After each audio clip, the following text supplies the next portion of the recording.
بسم اللہ الرحمن الرحیم الحمد للہ والصلاة والسلام علی رسول اللہ وعلی آلہ واصحابہ اجمعین اما بعد۔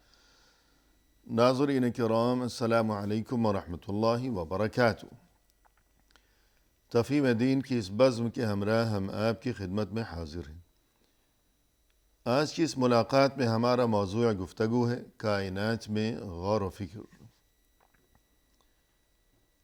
اللہ سبحانہ و تعالیٰ کی طرف سے انسان کو یہ حکم دیا گیا ہے قرآن کریم میں جا بجا کہ انسان کو چاہیے کہ وہ اپنی کھلی آنکھوں سے زمین و آسمان میں اس تمام کائنات میں اللہ کی قدرت کے یہ جو مناظر چہار سو بکھرے ہوئے ہیں انہیں دیکھا کرے، ان کے بارے میں غور و فکر کیا کرے، اپنی حقیقت کو پہچانے، اور یہ کہ دنیا و آخرت میں اپنی صلاح و فلاح کے لیے فکر و جستجو کیا کرے، اپنے اللہ کو پہچانے، اللہ کی عبادت و اطاعت کی پابندی کرتا رہے۔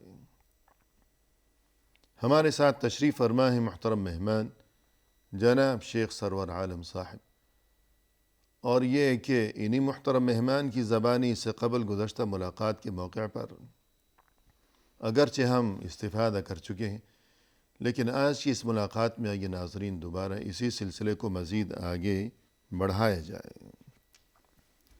السلام علیکم شیخ۔ وعلیکم السلام ورحمۃ اللہ وبرکاتہ۔ ہماری بزم میں آپ تشریف لائے جو کہ یقیناً ہمارے لیے انتہائی باعث مسرت ہے، ہم آپ کا شکریہ ادا کرتے ہیں۔ جزاکم اللہ خیرا۔ بارک اللہ فیکم۔ آمین یا ربی۔ کائنات میں غور و فکر، اور یہ کہ بالخصوص یہ جو آسمان ہے یہ کس طرح اپنی جگہ رکا ہوا ہے، ٹھہرا ہوا ہے، کس طرح، کس کی قدرت سے اور کیوں، ارشاد فرمائیے گا۔ جی، اللہ تعالیٰ نے آسمانوں اور زمینوں کو روک کے رکھا ہوا ہے، جی یہ اپنی جگہ سے ہل بھی نہیں سکتے۔ صحیح۔ اللہ تعالیٰ نے اس قدرت کا ذکر قرآن مجید میں فرمایا، ان اللہ یمسک السماوات والارض ان تزولا جی ولئن زالتا ان امسکہما من احد من بعدہ۔ جی اس میں فرمایا کہ اللہ تعالیٰ ہی کی ذات ہے جس نے آسمانوں اور زمینوں کو روک کے رکھا ہوا ہے صحیح۔ تاکہ یہ اپنی جگہ سے ہٹے نہیں، جی، اور اگر یہ ہٹ جائیں تو کوئی اللہ تعالیٰ کے بعد اس کو روکنے والا نہیں ہے۔ کوئی تھامنے والا نہیں۔ جی، تو یہ اللہ تعالیٰ کا بہت بڑا احسان اور کرم اور فضل ہے۔ جی اور اللہ تعالیٰ نے آسمانوں اور زمینوں کو روک کر کے رکھا ہوا ہے جس سے ہماری زندگی عیش و عشرت کی زندگی ہوتی ہے، اور ہم آرام کی زندگی گزارتے ہیں اس آسمان کے نیچے، اس زمین کے اوپر۔ اور اللہ تعالیٰ نے اس کے اندر ہماری زندگی کے سارے سامان مہیا کر کے رکھے ہوئے ہیں۔ جی سبحان اللہ۔ جی، تو یہاں پر آدمی کو سوچنا چاہیے جی کہ یہ آسمان اور زمین یہ خود تو نہیں رکے ہوئے ہیں، صحیح ہے۔ تو اس کا جو روکنے والا ہے وہی سب سے بڑا محسن، سب سے بڑا کریم، اور وہی رب ہے۔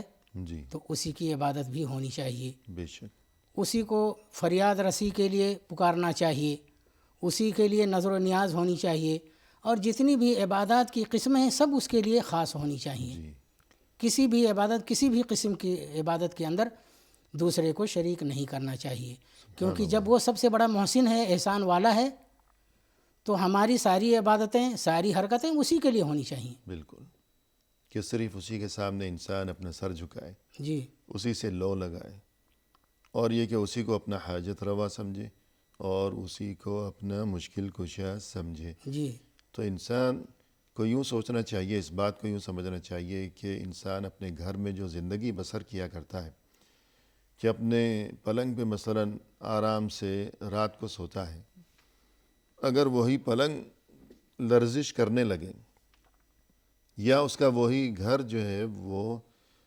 ڈولنے لگے، جس زمین پر وہ ہے وہی زمین اگر جنبش کرنے لگے، جی جس چھت کے نیچے وہ رات کو آرام سے سوتا ہے بے فکر اور بے غم ہو کر، وہی چھت اگر لرزنے لگے تو انسان پر کیا گزرے گی اور کیا بیتے گی۔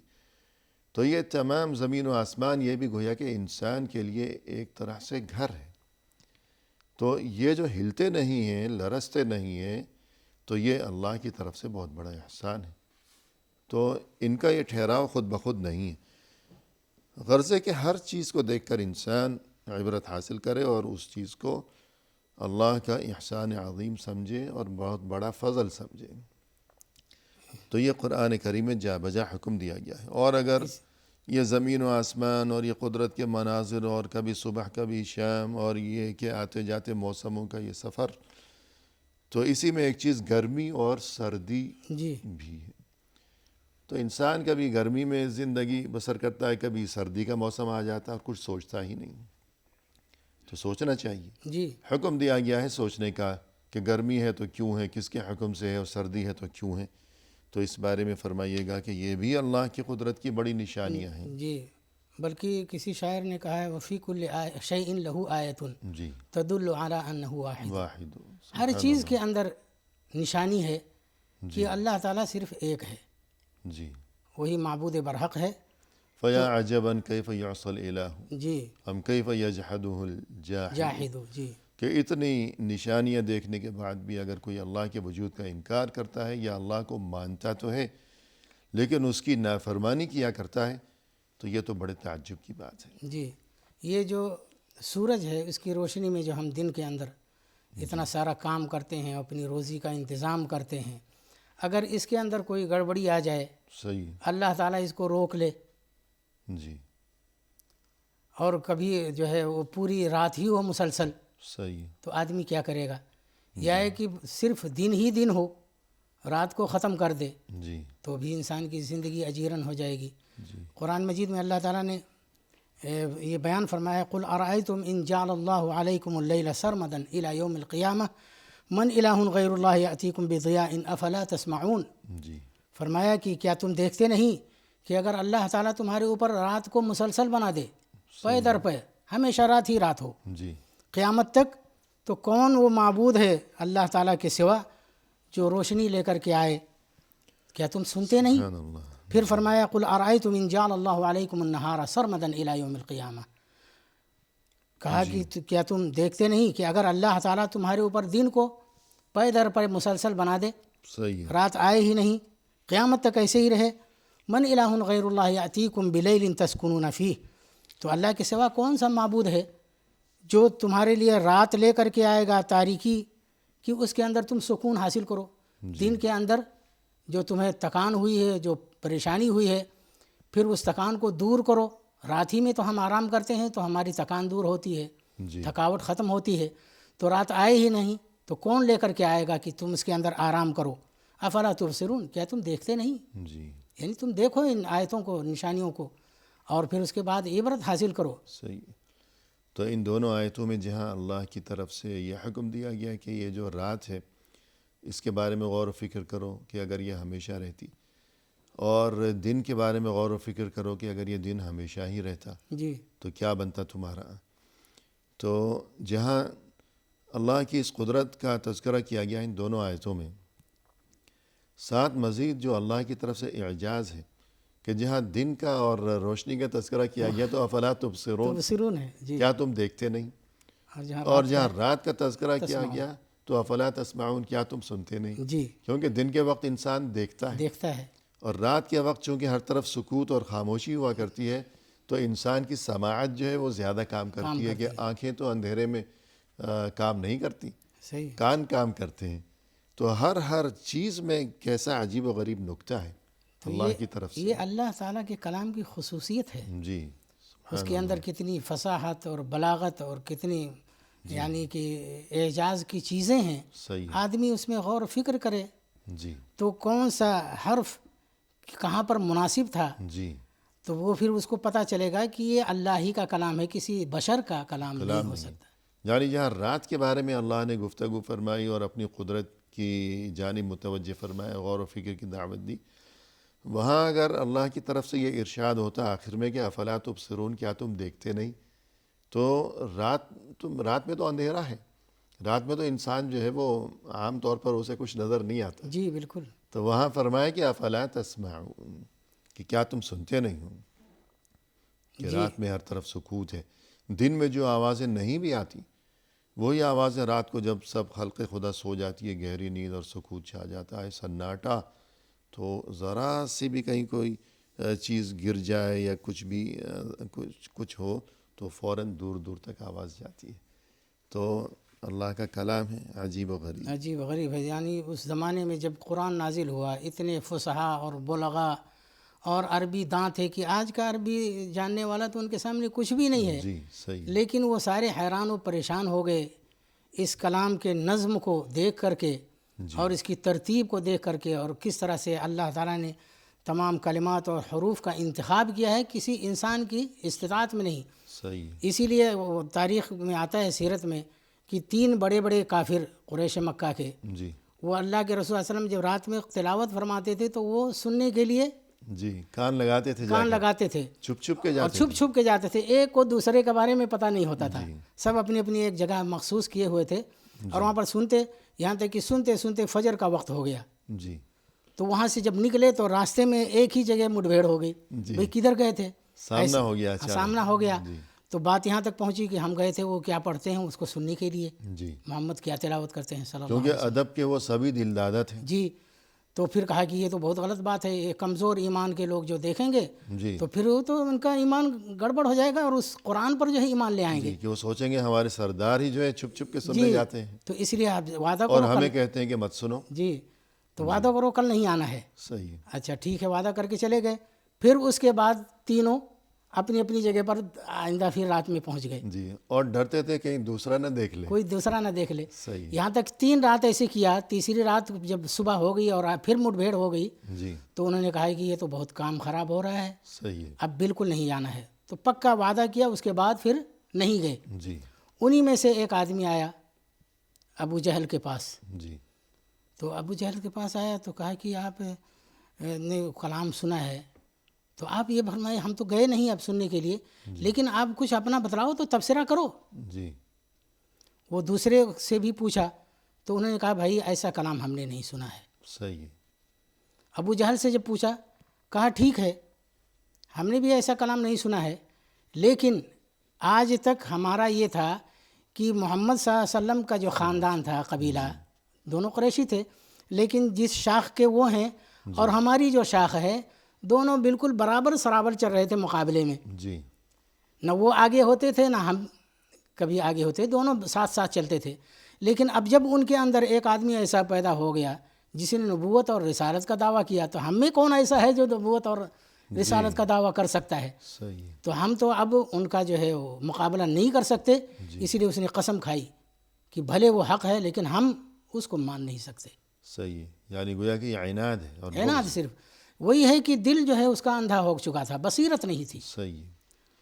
اور قانون قدرت یہ ہے، اللہ کا قانون یہ ہے کہ جس نبی کو جو معجزہ دیا گیا تو اس قوم کو جس معاملے میں بہت کمال اور مہارت اور عروج حاصل تھا جی اسی میں تو اسی کی مناسبت سے وہ معجزہ دیا گیا تاکہ وہ سب جو ہے اپنی تمام تر مہارت کے باوجود عاجز آ جائیں. تو مثلا حضرت موسیٰ علیہ السلام کے دور میں جادوگر بڑے پہنچے ہوئے تھے اور یہ کہ بڑا ان کا چرچا تھا اور بڑے عجیب و غریب قسم کے سامری وغیرہ وغیرہ. جی تو کیسا ان کو معجزہ دیا گیا تو پھر یہ وقفے کے بعد سنیں گے آپ سے. ناظرین فی الحال لیتے ہیں مختصر سا وقفہ، ہمارے ساتھ ہی رہیے گا.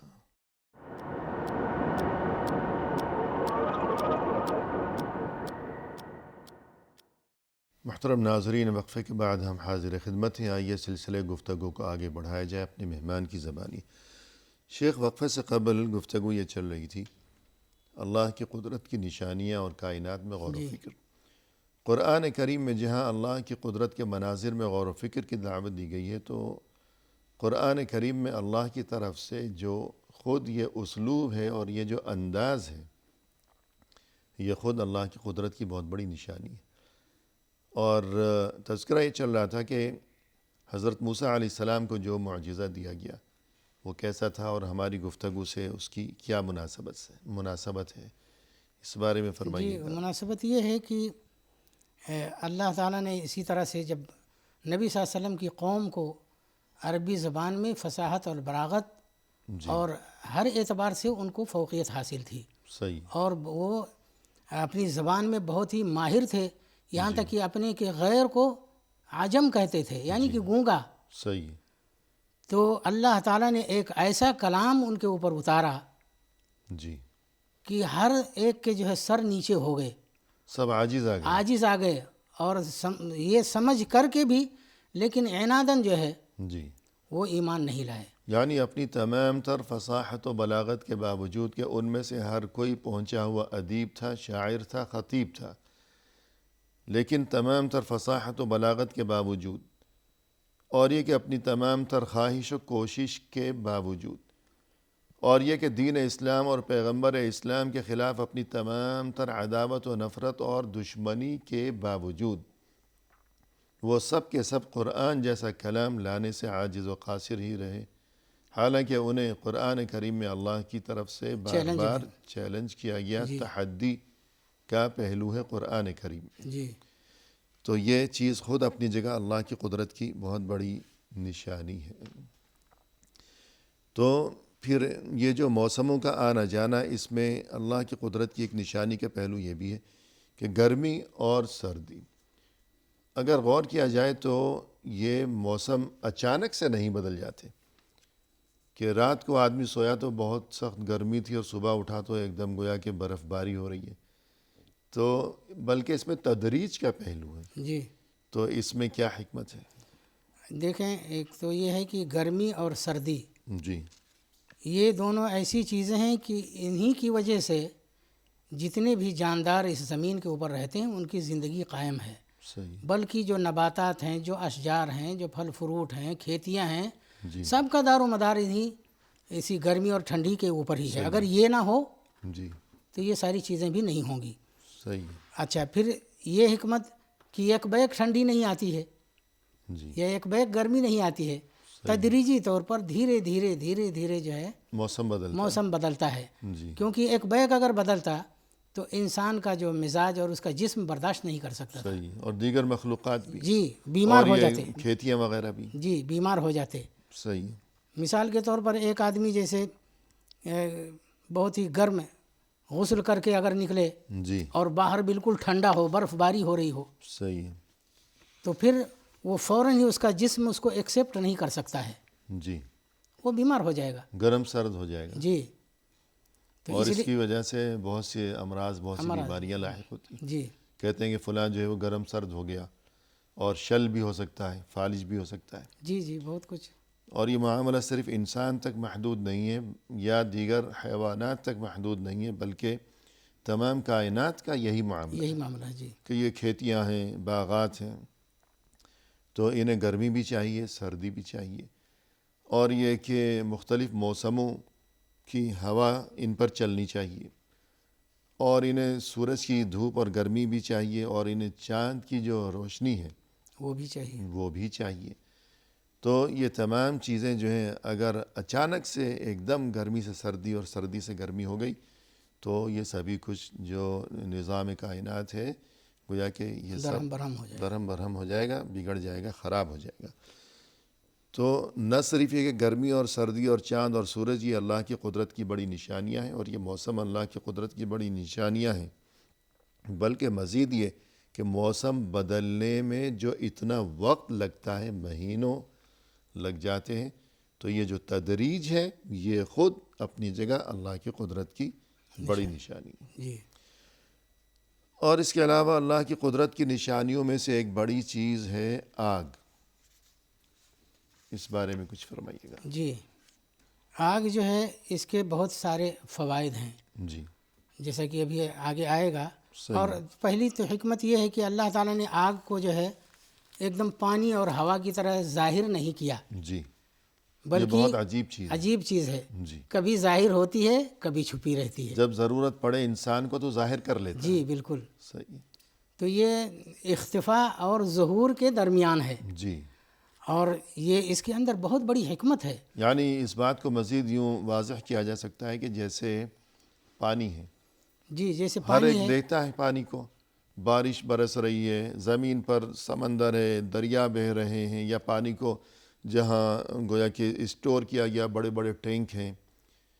اور اسی طرح ہوا ہے مثلاً کہ ہر جگہ اڑتی پھر رہی ہے، ہر کوئی سانس لے رہا ہے، ہر جگہ ہوا موجود ہے تو سانس لے رہا ہے. تو یہ جو آگ کا معاملہ ہے، اگر یہ بھی بس اللہ نے پیدا کر دیا چھوڑ دیا، اب انسان خود اس کو اسٹور کرے، تو جیسے سمندر ہے وہ اپنی جگہ ہے، تو یا پانی ہے اپنی جگہ ہے، تو اگر آگ کو بھی اللہ نے پیدا کر کے ہمارے حوالے کر دیا ہوتا اور اللہ کہتا کہ لو سنبھالو، تو کہاں سنبھالتے ہیں بیچارے انسان، آگ کو کدھر رکھتے؟ جی، تو ایسا نہیں کیا۔ ایسا نہیں کیا، اس کو ظاہر نہیں کیا، ورنہ اگر اس کو ظاہر کر دیتا دنیا میں، جیسے پانی موجود ہے، جیسے ہوا ہے ہر جگہ، جی اور ہر جگہ آگ ہوتی تو ساری دنیا خاکستر ہو جاتی جل صحیح کر ہے، کے۔ اور اگر اسٹور کر کے رکھتے تو کہاں ہاں، رکھتے؟ اس کے اندر کوئی بھی جو ہے دنیا کے اندر کوئی بھی جاندار یا کوئی بھی چیز نہیں رہ جاتی، سب جل جاتی، صحیح ہے جی اور زندگی یہاں پر کوئی نہیں ہوتی۔ جی، تو اور اس لیے آگ ضروری بھی ہے، آگ ضروری بھی اس ہے، کے اس لیے بغیر گزارا نہیں ہے، اللہ تعالیٰ نے اور رکھتے تو کہاں رکھتے؟ کچھ جسموں کے اندر اس کو رکھا ہوا ہے، جی مخفی ہے، مخفی ہے، بوقت ضرورت انسان ان سے نکال لیتا ہے، ان جسموں سے، اور اس کے اپنی حاجت پوری کرتا ہے، اور کھانا جب چاہتا پکانا، ہے پھر چھپا دیتا ہے، پھر جیسے چھپا دیتا ہے۔ جی پھونک مار کر جلاتا ہے، پھونک مار کر بجھا جی دیتا ہے۔ بالکل، تو یوں اللہ کا یہ بھی ایک بہت بڑا احسان ہے کہ اس نے آگ جو اس قدر ضروری ہے انسان کے لیے، اس کو یوں چھپا کر رکھا ہے کہ جب ضرورت ہو تو انسان پھونک مارے، روشن کر لے، جی پھر جب چاہے تو پھونک مارے، اسے بجھا دے۔ یہ نہیں کہ بس اب اللہ نے دے دی تو اب سنبھالو، کہاں سنبھالو اس کو؟ تو آگ کی ضرورت کیوں ہے؟ اگر کوئی یہ سوچے کہ آگ نہ ہوتی تو ہمارا کیا نقصان ہو جاتا؟ بہت ضرورت ہے اس کی، کھانا پکانا، روشنی، اور خاص کر کے اللہ تعالیٰ نے جو اس میں فرمایا سورہ واقعہ میں، جی افرأیتم النار التی تورون اانتم شجرتها اانتم انشأتم شجرتها ام نحن المنشئون، اس میں فرمایا کہ تم دیکھتے نہیں اس آگ کو جو تم سلگاتے ہو، جی انتم انشأتم شجرتها، کیا تم نے اس کے درخت کو پیدا کیا ہے؟ جی ام نحن المنشئون، یا ہم پیدا کرنے والے ہیں؟ نحن جعلناها تذکرۃ ومتاعا للمقوین، ہم نے اس کو نصیحت کی چیز بنائی ہے، صحیح ہے، ومتاعا للمقوین، اور مسافروں کے لیے فائدے کی چیز، سامان۔ فسبح باسم ربک العظیم، سبحان تو اپنے عظیم رب کے نام کی تسبیح بیان کرو۔ جی اس آیت کے اندر اللہ تعالیٰ نے فرمایا، ذکر کیا کہ متاعا للمقوین، جو سفر کرتے ہیں خالی جگہوں میں جی آبادی کے علاوہ، ان کے لیے ہم نے بنایا ہے، خاص طور پر، خاص طور پر، حالانکہ ساری کائنات کے لیے بنایا ہے، صحیح، لیکن اللہ تعالیٰ نے مسافروں کو، کیونکہ ان کو اور بھی زیادہ ضرورت پڑتی ہے، جی روشنی کی، وہ خالی جگہ میں روشنی کے لیے، کھانا تیار کرنے کے لیے، جی بلکہ مانوسیت کے لیے بھی، کہ آگ جلا لیتا ہے تو آدمی کو نظر آتا ہے ادھر ادھر، جی، تو خوف دور ہوتا ہے، وحشت دور ہو جاتی ہے، جی جی تو اس لیے بھی ہے، اس کے بہت سارے فوائد ہیں۔ جی پھر اللہ تعالیٰ نے ایک حکمت ایک بھی لگائی ہے کہ آگ جو ہے چونکہ خفیف اور لطیف جسم ہے، جی وہ تو اوپر کی طرف اڑتا ہے، صحیح ہے، لیکن پھر بھی اللہ تعالیٰ نے اس کو روک کر کے رکھا ہے کہ لکڑی آپ لگا دیجئے، اس جلتی رہے گی، آگ موجود ہے۔ جی صحیح ہے، جیسے انسان کا جسم ہے، اس کہ لکڑی تو وہیں رہے گی، جی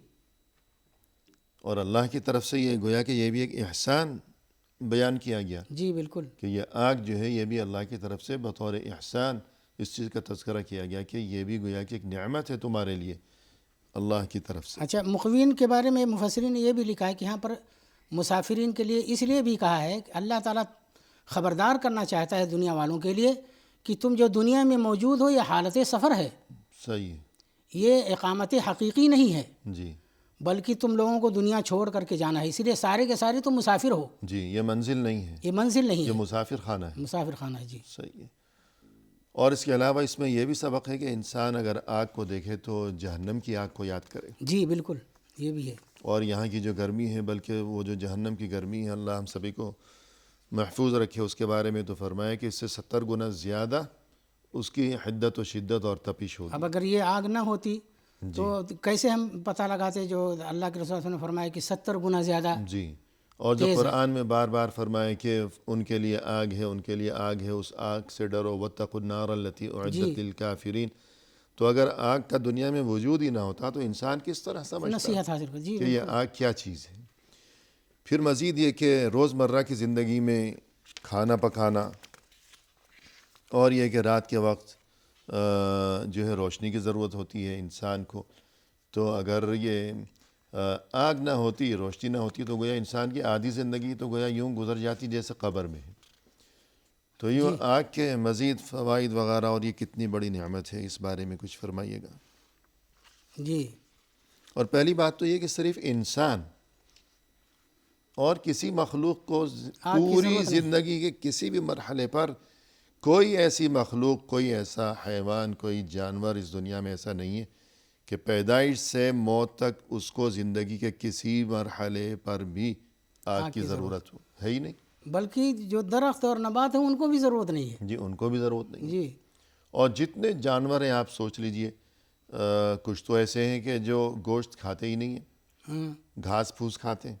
کچھ ایسے ہیں جو گوشت تو کھاتے ہیں لیکن پکا کر کون کھاتا ہے؟ کون کھاتا ہے؟ کوئی بھی پکا کر نہیں کھاتا، سب کچے ہی کھاتے ہیں۔ جی بالکل۔ یہ تو انسان ہی ہے کہ جو پکا کر کھاتا ہے۔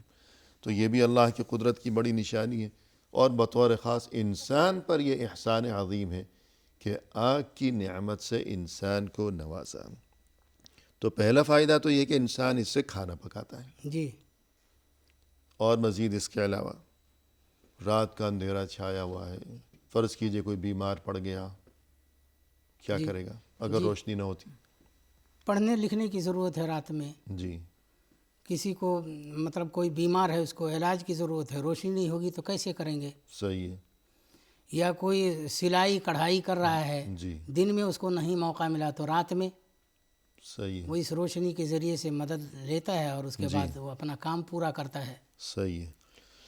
اور گزشتہ وقتوں میں جو لوگ تھے انہیں تو اتنے مواقع میسر نہیں تھے کہ وہ آگ یا روشنی کی یہ جو نعمت ہے اس کی قدر کو یا اس کی عظمت کو پہچان سکتے، لیکن ان کے لیے بھی یہ چیز مقام عبرت تھی کہ چہار سو اندھیرا پھیلا ہوا ہے، لیکن ایک چھوٹا سا چراغ ہے، اس میں چھوٹی سی وہ بتی ہے، اسے لے کر وہ ہاتھ پر اٹھائے جہاں چلا جاتا ہے وہیں اندھیرے دور ہو جاتے ہیں، روشنیاں پھیل جاتی ہیں۔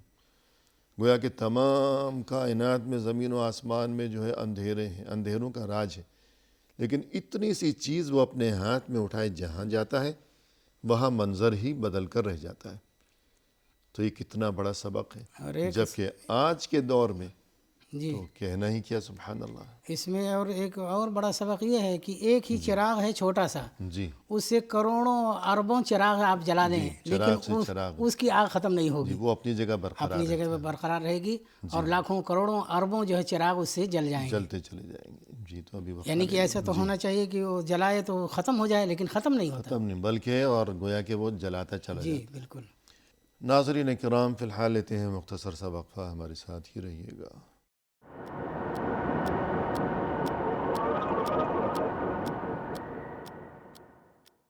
ناظرین کرام، وقفے کے بعد ہم حاضر خدمت ہیں۔ آئیے سلسلے گفتگو کو پائے تکمیل تک پہنچایا جائے اپنے محترم مہمان کی زبانی۔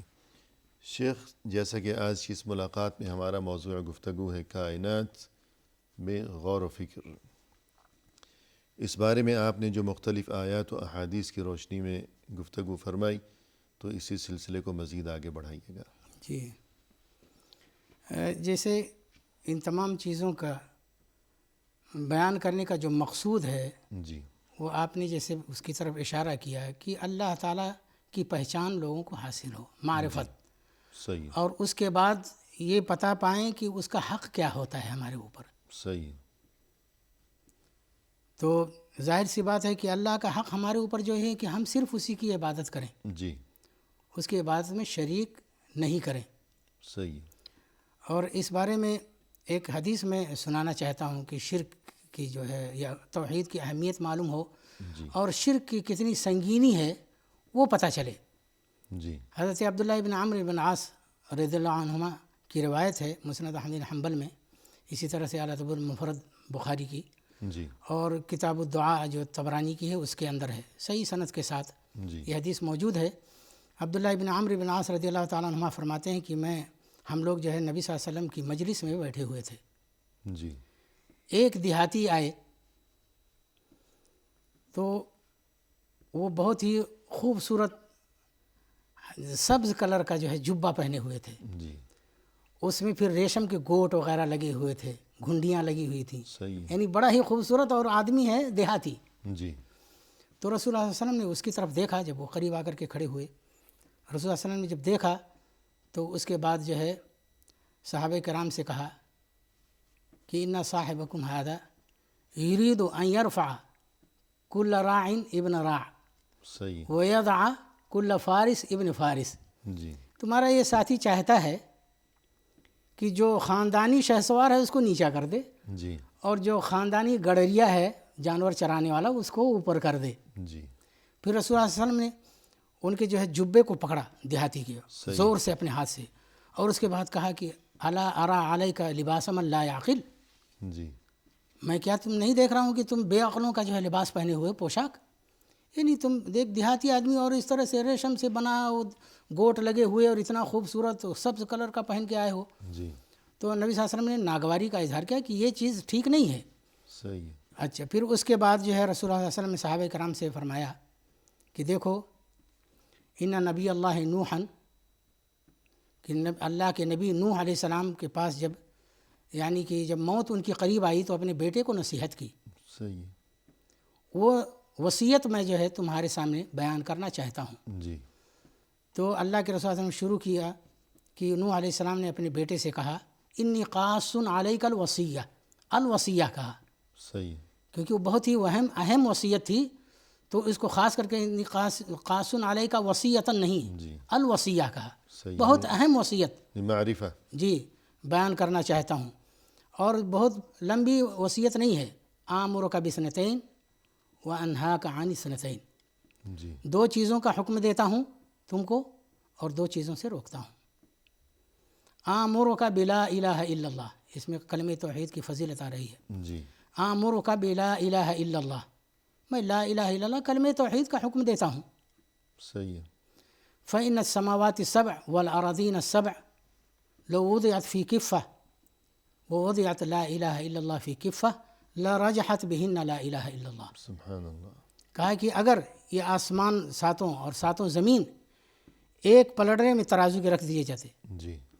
اور لا الہ الا اللہ دوسرے پلڑے میں، تو جو لا الہ الا اللہ والا پلڑا ہے وہ بھاری بھاری ہو جائے گا. کہ ایک طرف تمام زمین و آسمان ہے جی اور دوسری طرف صرف کلمہ لا الہ الا اللہ، یہ کلمہ توحید. جی کلمہ طیبہ، جی قرآن میں اسے کلمہ طیبہ کہا کلمہ گیا، طیبہ کہا گیا. پاکیزہ کلمہ. جی تو جس پلڑے میں کلمہ لا الہ الا اللہ ہوگا وہ بھاری ہو جائے گا تمام زمین و آسمان کے مقابلے میں. اس کے بعد پھر اللہ کے رسول صلی اللہ علیہ وسلم نے فرمایا کہ نوح علیہ السلام نے اس وصیت میں یہ بھی کہا کہ وَلَوْ أَنَّ السَّمَاوَاتِ السَّبْعَ وَالْأَرَاضِينَ السَّبْعَ كَانَتْ حَلَقَةً مُبْهَمَةً جی. لَقَسَمَتْهَا لَا إِلَهَ إِلَّا اللَّهِ. اگر یہ ساتوں آسمان ساتوں زمینیں ایک یعنی کہ بند حلقہ ہوتے، صحیح. دائرہ، تو لا الہ الا اللہ اس کو بھی توڑ دیتا. اتنا پاور ہے. صحیح. کہنے کا مطلب یہ ہے کہ انسان کو اگر کوئی بھی مصیبت ہو، پریشانی ہو، مبتلا ہو جائے وہ کسی اس میں، تو لا الہ الا اللہ کا کثرت سے ذکر کرے. صحیح. اور اس کے بغیر بھی، مصیبت کے بغیر بھی. بغیر بھی کرے جی. تو اس کی مصیبت دور ہو جائے گی، اس کی مشکل حل ہو جائے گی. جی. کیونکہ جو کلمہ جو ہے وہ توڑ سکتا ہے اس کو، تو اس کی مشکل بھی ختم کر سکتا ہے. یعنی مشکل کو بھی حل کر سکتا ہے. جی بالکل. تو گویا کہ اصل مقصود یہ ہے کہ لا الہ الا اللہ اور اللہ کی قدرت کے تمام مناظر اور ہماری تمام تر گفتگو اس کا حاصل یہی ہے جی کہ انسان اللہ کو پہچانے اور یہ کہ موحد بنے. اور کلمہ لا الہ الا اللہ گویا کہ انسان کے لیے، مومن کے لیے یہ قیمتی ترین متاع ہے جی اور یہی اصل پونجی ہے مسلمان کی. جی. آگے اللہ کے رسول صلی اللہ علیہ وسلم نے فرمایا کہ نوح علیہ السلام نے کہا وَآمُرُكَ بِسُبْحَانَ اللَّهِ وَبِحَمْدِهِ، یہ بھی توحید کا کلمہ ہے. جی بے شک. آمُرُكَ بِسُبْحَانَ اللَّهِ وَبِحَمْدِهِ فَإِنَّهَا صَلَاةُ كُلِّ شَيْءٍ وَبِهَا يُرْزَقُ الْخَلْقُ. سبحان اللہ. کہ میں حکم دیتا ہوں کہ سبحان اللہ و بحمدہ کثرت سے کہا کرو، جی. اس لیے کہ یہ ہر چیز کی نماز ہے. صحیح. اللہ تعالیٰ نے قرآن مجید میں ایک سے زیادہ آیتوں میں فرمایا وَإِن مِّن شَيْءٍ إِلَّا يُسَبِّحُ بِحَمْدِهِ، اس معنی کی آیتیں کہ دنیا میں جتنی بھی چیزیں ہیں سب اللہ تعالیٰ کی پاکی بیان کر رہی ہیں کہ اللہ تعالیٰ تمام خوبیوں اور کمالات کا مالک ہے صحیح ہے. اور ہر عیب اور نقص سے پاک ہے. یعنی ہر چیز اللہ کی تسبیح بیان کرتی. جی. وَلَٰكِن لَا تَفْقَهُونَ تسبیحہم، تم نہیں سمجھتے. جی. انسان کو پتہ نہیں چلتا، جی حالانکہ ہر چیز اللہ کی تسبیح بیان کرتی ہے. جی فإنها تو صلاۃ یہی اشارہ تھا کہ فإنها صلاۃ کل کل شیء جی. وبہا یرزق الخلق، اور مخلوق کو اسی سے روزی ملتی ہے. سبحان اللہ. اس لیے اگر انسان کو روزی کی تنگی ہے تو کثرت سے سبحان اللہ پڑھتا رہے، انشاءاللہ کمی نہیں ہوگی. سبحان اللہ و بحمدہ. سبحان اللہ وبحمدہ، سبحان اللہ العظیم کہے، جی تو کثرت سے اس کا ذکر کرے. صحیح ہے. پھر آخر میں کہا وَأَنْهَاكَ عَنِ اثْنَتَيْنِ، تم کو دو چیزوں سے میں روکتا ہوں. جی 2 چیزوں کا حکم دیا پہلے، جی ایک تو لا الہ الا اللہ اور دوسرا سبحان اللہ و بحمدہ. جی ان 2 چیزوں کی پابندی کا حکم دیا نوح علیہ السلام نے جی اپنے بیٹے کو. جی. اور وہ بھی مرنے کے وقت جو آدمی وصیت کرتا ہے وہ سب سے اہم بات ہوتی ہے. جی ہاں بالکل. اور ایک چیز یہ بھی کہ اپنی اولاد کو جو کرتا ہے کہ جس سے سب سے زیادہ پیار کرتے. جی اور جس کے لیے دل میں سب سے زیادہ خیر خواہی اور ہمدردی کے جذبات ہیں. جی بالکل. تو قیمتی ترین بات گویا کہ اس وقت اسے بتاتا ہے انسان اپنے بچوں کو. پھر فرمایا کہ وَأَنْهَاكَ عَنِ اثْنَتَيْنِ، 2 چیزوں سے تم کو روکتا ہوں. جی عن الشرک والکبر، شرک سے اور کبر سے. جی صحابہ کرام نے کہا کہ اے اللہ کے رسول صلی اللہ علیہ وسلم، اللہ شرک عارف نہ ہو، یہ شرک تو ہمیں معلوم ہے کہ کس قدر یہ تباہ کن ہے. آپ نے تو اتنی تفصیل بیان کی ہے شرک کے بارے میں کہ ہمیں معلوم ہے کہ شرک کیا ہے. جی فما هو الکبر، تو یہ کبر کیا ہے؟ جی کیا کسی ہم لوگوں میں سے کسی کے پاس کوئی خوبصورت جوتی ہو، جی اس کا خوبصورت تسمہ ہو، یہ کبر ہے؟ کہا کہ نہیں. کہ ہر ایک کو یہ چیز اچھی لگتی ہے جی کہ میرا لباس نفیس ہو، میرا جوتا اچھا ہو، تو یہ تو ہر ایک کو یہ اس چیز کی خواہش ہے. تو کیا یہ کبر ہو گیا؟ کیا کبر ہو گیا؟ اور جو وعیدیں کبر کے بارے میں وارد ہوئی ہیں، کیا انسان گویا کہ ان وعیدوں کا مستحق قرار پائے گا؟ جی بالکل. اتنی سی بات پر تو بنے گا کیا پھر؟ صحابہ کا دیکھیں وہ مطلب سوال اور فکر کتنی ہے. جی ہاں. تو پھر کہا کہ کیا کبر یہ بھی ہے کہ آدمی کوئی خوبصورت لباس پہنے؟ کہا کہ نہیں، یہ بھی نہیں ہے. کہا کہ ایکون لہ دابۃ یرکبھا، کوئی اس کے پاس کوئی سواری ہو، اس کے اوپر سوار ہوتا ہو، خوبصورت ہو، جی یہ کبر سے ہے؟ کہا کہ نہیں. کہا کہ کیا انسان کے پاس اس کے کچھ ساتھی ہوں، اس کی مجلس میں بیٹھتے ہوں، بات چیت کرتے ہوں، یہ کبر ہے، غرور اور گھمنڈ ہے؟ کہا کہ یہ بھی نہیں ہے. جی پھر فرمایا آپ نے الکبر بطر الحق وغمط الناس، جی حق کو سمجھتے ہوئے دلیل کے ساتھ کہ یہ حق ہے، انسان اس کا انکار کرے، صحیح. مانے ہی نہیں. بتلا رہے ہیں کہ قرآن یہ کہتا ہے اور حدیث یہ کہتی ہے، جان رہا ہے، بولے نہیں ہم نہیں مانیں گے. اپنی شان کے خلاف سمجھتا ہے، جی یا وہ حق جس کی زبانی اس تک پہنچا ہے تو گویا یہ خود کو اس سے بڑا سمجھتا ہے. جی بڑا سمجھتا ہے، یا اس سے کوئی مطلب ہے کہ دشمنی ہے یا نفرت ہے، اس کی بات کو مدلل وہ بیان بھی کرتا ہے لیکن نہیں مانتا ہے، جی انکار کر دیتا ہے، حالانکہ جانتا ہے کہ یہی حق ہے، یہی سچ ہے. جی تو کبر اس چیز کا نام ہے. ایک تو یہ چیز ہو گئی. جی. اور دوسری چیز ہے کہ غمط الناس، لوگوں کو حقیر سمجھنا، جی یہ تو بہت نیچا ہے، یہ تو ایسا ہے، یہ تو ویسا ہے. اپنے کو سب سے ہائیسٹ سمجھنا، اپنے کو اونچا سمجھنا. یعنی بعض اوقات انسان نمازی، پرہیزی، تہجد گزار اور عالم فاضل سبھی کچھ ہوتا ہے، لیکن خود کو دوسروں سے افضل اور برتر سمجھتا ہے، دوسروں کو حقیر سمجھتا ہے. تو گویا یہ بھی تکبر، بلکہ یہی تکبر ہے. جی تو معاملے کی نزاکت کو سمجھنا چاہیے. تو گویا کہ اصل گفتگو ہماری یہ تھی کہ اللہ کی قدرت کو سمجھنا، دیکھنا، غور و فکر کرنا کائنات میں، اور نصیحت حاصل کرنا. تو نصیحت کیا ہے، خلاصہ کیا ہے، اصل منزل کیا ہے؟ منزل ہے لا الہ الا اللہ. اور اسی کی نصیحت فرمائی نوح علیہ السلام نے اپنے بیٹے کو. منزل ہے لا الہ الا اللہ کا اقرار، جی اور اس کے مطابق اس کے مقتضا پر عمل کرنا، جی اور شرک سے اجتناب کرنا. سبحان اللہ. کیونکہ توحید اس وقت پوری نہیں ہو سکتی جب تک کہ شرک سے آدمی پرہیز نہ کرے. جی. اور پھر ایک بات یہ بھی قابل غور ہے کہ جو لا الہ الا اللہ پر خاتمہ ضروری ہے مسلمان کے لیے. جی اللہ ہم سبھی کو یہ عظیم نعمت جو ہے یہ نصیب فرمائے، خاتمہ بالایمان. لیکن اس بات کو سبھی جانتے ہیں کہ مرتے وقت انسان کی وہی کیفیت ہوتی ہے اور اس کی زبان پر وہی کلمات آتے ہیں خود بخود، کہ جو کچھ وہ اپنی عام زندگی میں بولتا رہا، کہتا رہا، کرتا رہا، سنتا رہا. جی بالکل. لہذا اگر یہ خواہش ہے کہ ہمارا خاتمہ کلمہ لا الہ الا اللہ پر ہو تو اس چیز کا کچھ تقاضا ہے، ہمیں کچھ کرنا پڑے گا۔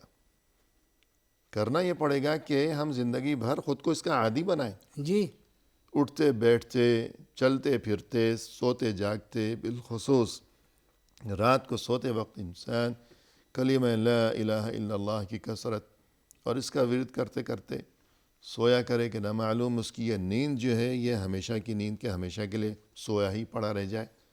اور بہت سے لوگ تو رات کو کان میں ڈال کر جو ہے کیا کیا بیہودہ خرافات سنتے رہتے ہیں، جی جی جی بالکل۔